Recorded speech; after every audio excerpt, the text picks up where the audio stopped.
Yeah, I think they're doing a great job. They're really coming together. I think second year in any system, right? You kind of pick up your feet a little bit and go, but I think the connection's better. I think obviously the D line in general is really, really improved. We have the ability to get at the passer, and you saw some today, some tip throws, right? Some contested throws for the quarterback. So I think we're doing a great job. Now we got to go out there and tackle and do that in the game. But I think the connection and what we're doing, I think the defensive staff is really, close knit, and obviously, Coach Coyle's on board. Being that OG for us and helping us out there, and he works great, works with everybody. So it's really exciting to see them play with the energy and kind of this defensive system, what it's supposed to do.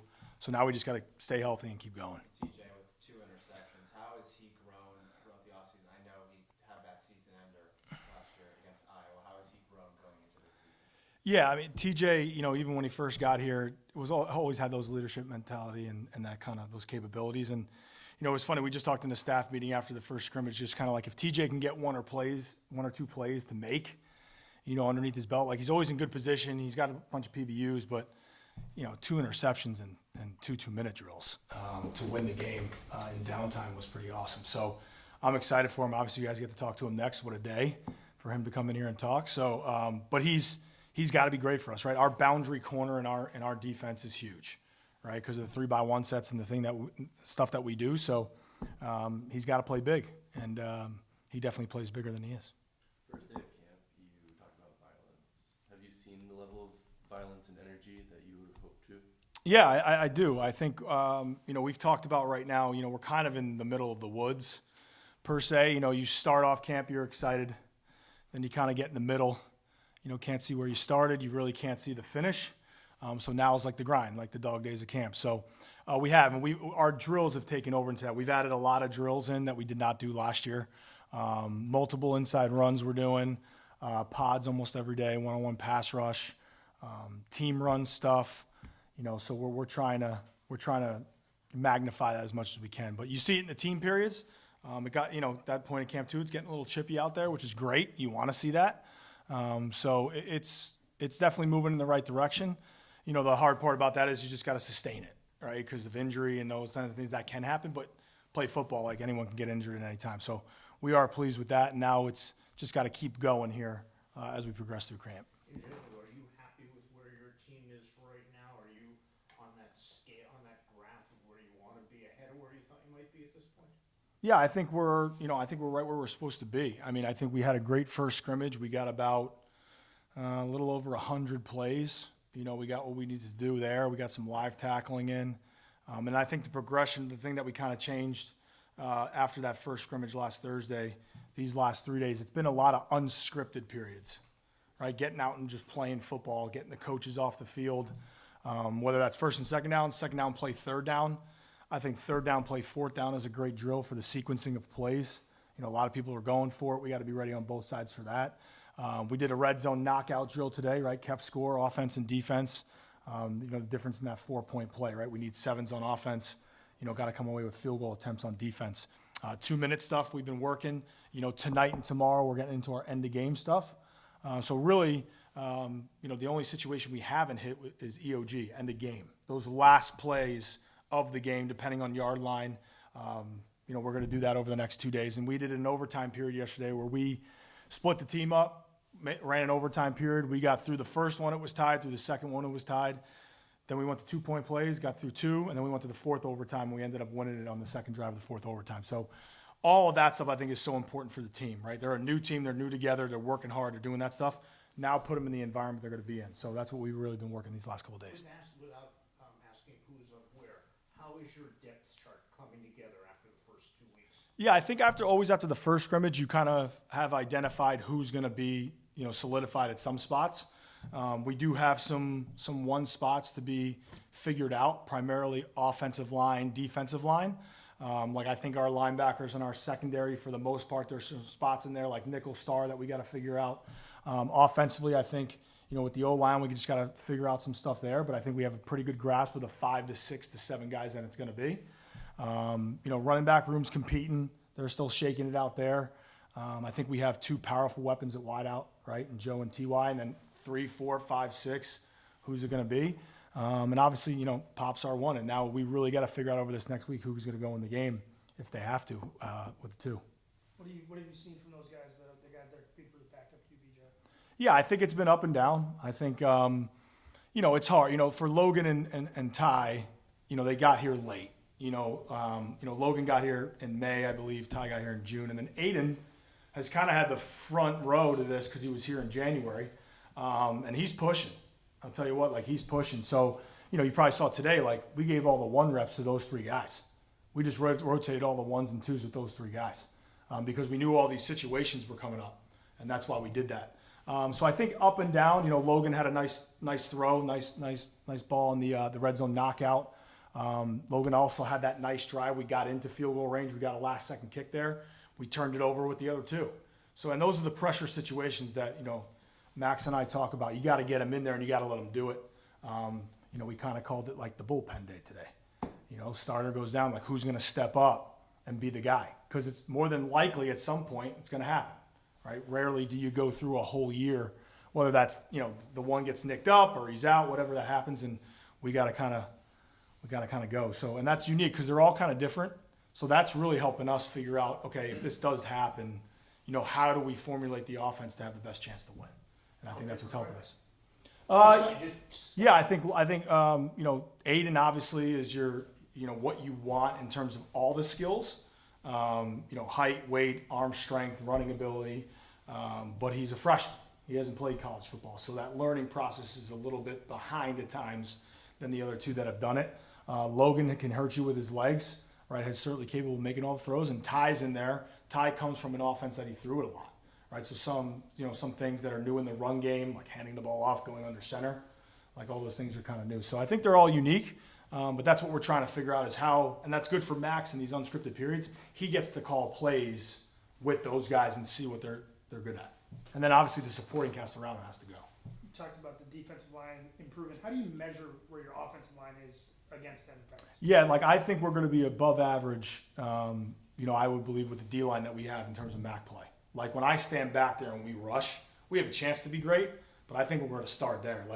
Whether it's Andrew and Will, Kruger, Nobles, Ramondo's had an unbelievable camp. He's come on. So those guys, when you feel it, anytime I've been standing back there, you can feel it. And I think from that evaluation, after the scrimmage, the Greg Knoxes, the Jackson Kings, those guys that are getting those reps on the edge are holding their own. And just from seeing what a pass rush is supposed to look like, over my career, I think we're having some good battles.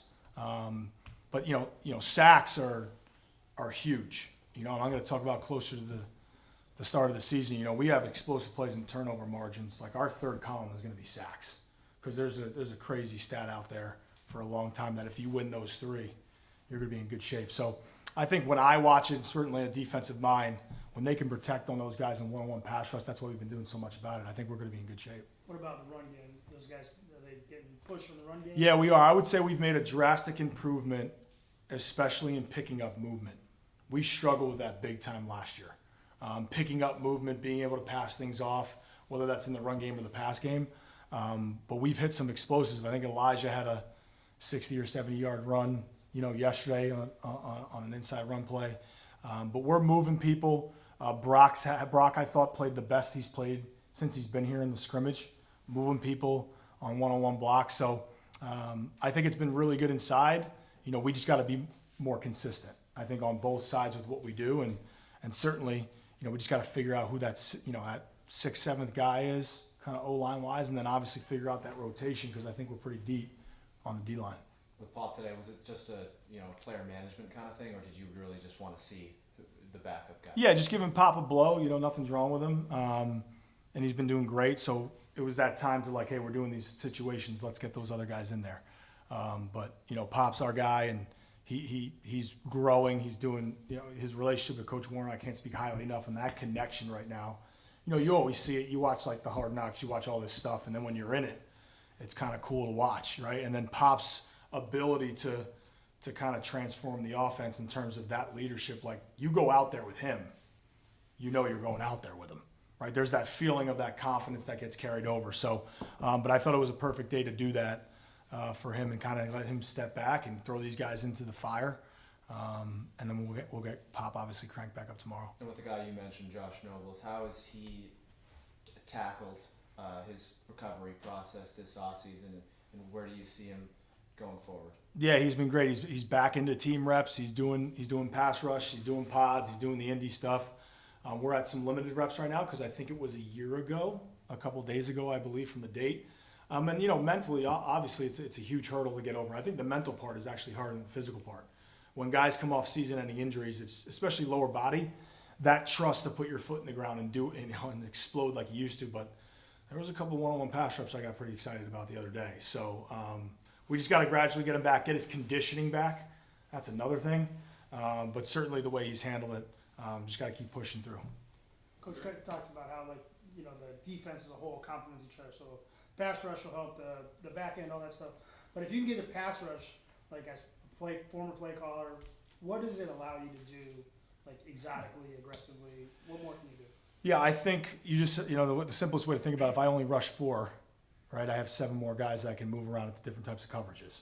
So that's certainly where it starts for me. Your brain kind of gets into your different types of, quarters you can play, your different types of cover 2, your different fire zones you can do, your 2 inverts, your stuff like that, your 3 under 3 deep if you want to send 5. So I think it just allows you to use more of the pre-snap disguise, per se. And that's what we need to be able to do. Listen, everybody blitzes, everybody does that. But I think that's, for me, is when I called it, and obviously our system, like it just frees you up more to be able to create some more confusion. And certainly with us being a 4-2-5, right, our overhangs to the field. So that's it's always been our number one pressure. That's what it's always going to be. But now you can kind of rush with 4, do some different things, and we're getting into that stuff. And I think it's going to pay benefits. And like I said today, the 2 interceptions, and we're creating more takeaways, which is good. So hopefully we can get into those situations and create negatives to run some of those more, I guess you would say, exotic coverages when we can. Is there any aspect of the team to this point that needs improvement? Yeah, I would just say the overall just consistency and understanding what it's going to take. We've talked about earning everything. I've been very, very pleased with. We haven't hit that day where it looks like no one wants to be here, right? That happens. Even as coaches, it happens. Like you're you're grinding out. This is the time of the year too. Everyone gets cranky, right? We're around each other. We're not going home. It's like a family. It's like being, it's like COVID family stuff to me. It's like everyone's fighting. No one can get out of the house. It's just, but I haven't witnessed that. And, we do a good job. We always talk as a staff, we have to drive them and then we got to let them, go. But I would say just the consistency of things, especially in some of the critical situations. I think that's where you want to see a little bit more consistency. But showing up every day, being obsessed with their craft and doing that stuff, I haven't sensed a bad day. I think the night walkthroughs are hard in terms of the mental part of it. I think we got a little bit sloppy at times, like in the beginning, trying to tighten them up. But I think the maturity of that, because we're a big walkthrough team, especially when it gets in during the season, to try and take care of them. So more than likely just the consistent actions that it takes. Coach, you mentioned kind of playing around with the depth chart of that star position. Can you kind of amplify what you're looking for? Is that more of a run defender? Is that a pass assister? Is that somebody that's just all around box support? And then additionally, who are the guys you've been kind of trying out at that rotation? Yeah. The simplest way to put it, the star kind of for us is a hybrid between a Sam linebacker and a safety. So it's kind of like a guy who can cover, but he's physical in the run game. He's got to fit the inside gaps. He's a good blitzer. He can slash. Then off of that, you have your true nickel, right? Much like last year, that Western Michigan, I forget his name, that player who was a really good player. That corner type, speedier, still a slasher, still physical, but way better in the slot covering.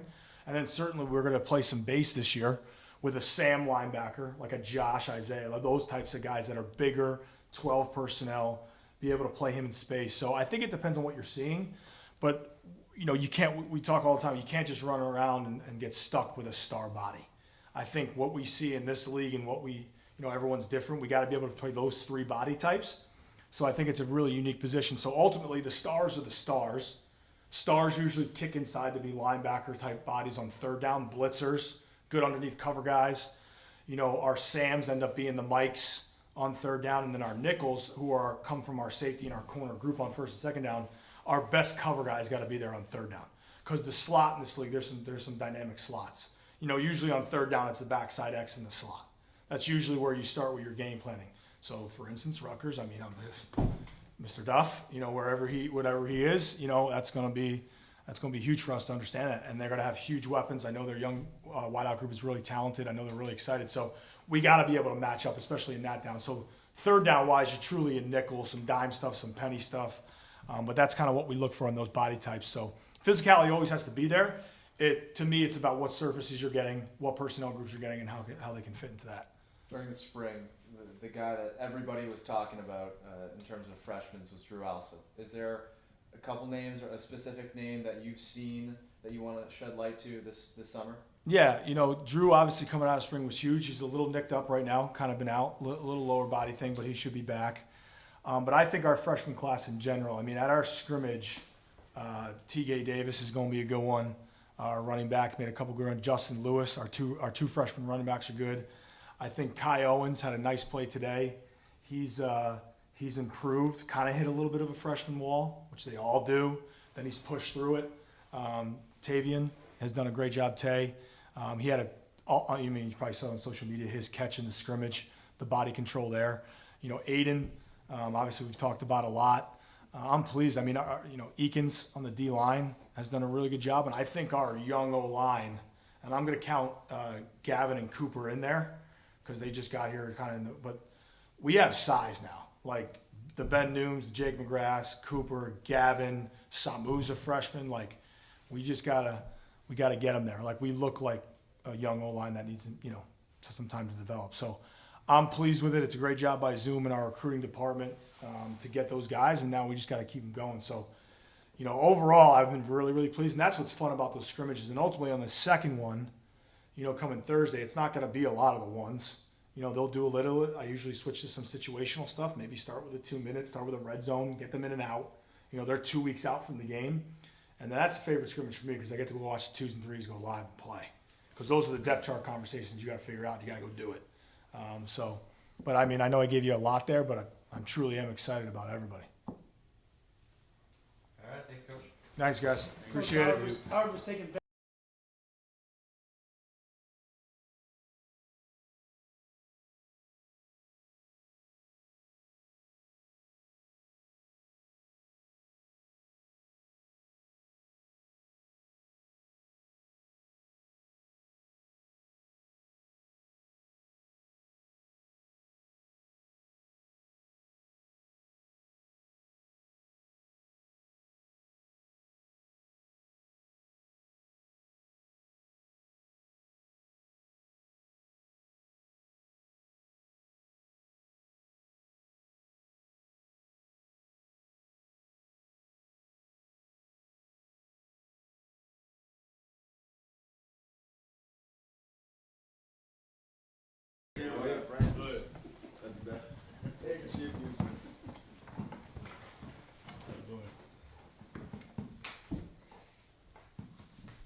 Zeke starts out.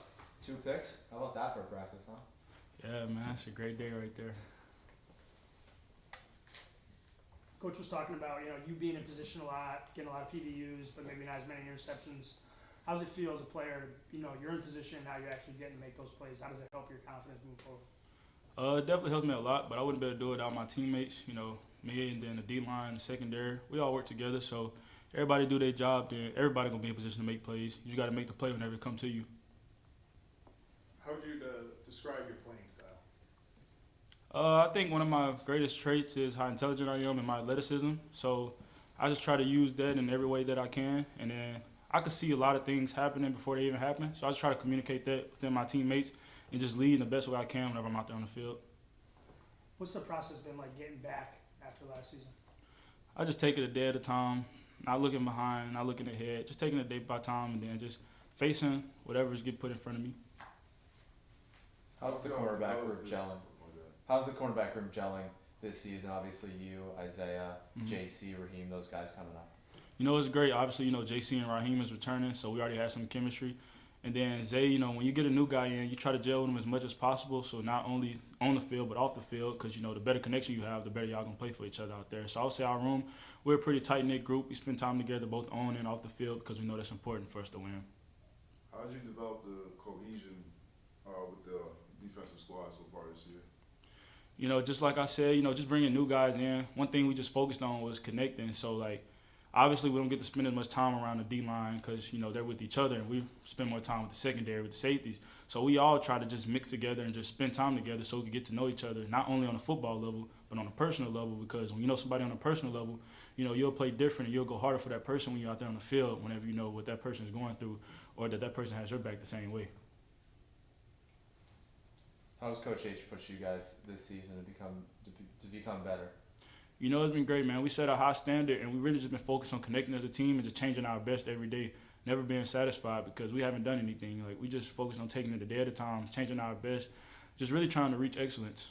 Individually for you, how important is it to just keep going after the injury you had last season to end that season? You know, it's important, but, you know, I trust in God's plan for me. So, you know, I say my prayers, and I really have nothing to worry about. You know, I got a supportive staff. I got a supportive teammates. So, you know, all I do is just take it day by day, and I just focus on controlling what I can control because things that's out of my control, then there's nothing I can do about that. So I just focus on the controllables each and every day. How does the ability of the guys up front to get pressure on the passer help you? Well, obviously, I don't have to cover as long if they're getting pressure on the quarterback. But, you know, I don't want to have pressure on them saying that they have to get there. You know, I want to be able to cover and just for us to be able to rely on each other. Like, I don't want pressure to be on anybody. I just want us to all be able to work together because we all have the same common goal. From the player perspective, do you pay attention at all to, like, the Protect College Sports Act or things that go on with changes in NIL? No, I'm just concerned on just winning and just taking it day by day. What's it like year 2 in the scheme for you? Do you feel like is it come more second nature to you, or what? Yeah, and while I was injured, I spent a lot of time just looking into the scheme, looking into the defense, not only trying to understand my position, but understanding others' position to see how I can be more useful and how I can use my help, use my leverage. So I think that has helped me a lot going into this because I understand what everybody's doing, including myself, and then I can also help guys who's new to the system trying to get acclimated to it. Is that easier to do when you're not worried about being out there playing every week to take a step back and digest it more? Yeah, I think, you know, you just got to take use of the situation. So I just spent that time just trying to get as comfortable as I can within the scheme and within the system. Do you all pay attention to all the noise outside, like the predictions and all of that? And is it easy to shut that out, or is it hard? No, it's not hard to shut out. I mean, we just focus what's between these four walls, and we just control what we control. I can't really control what everybody else saying on the outside, and I really don't know what they're saying because I don't really pay attention. I'm just focused on this team and us just taking it day by day, just trying to have the best season we can. Thank you. Thank y'all. Y'all have a good one.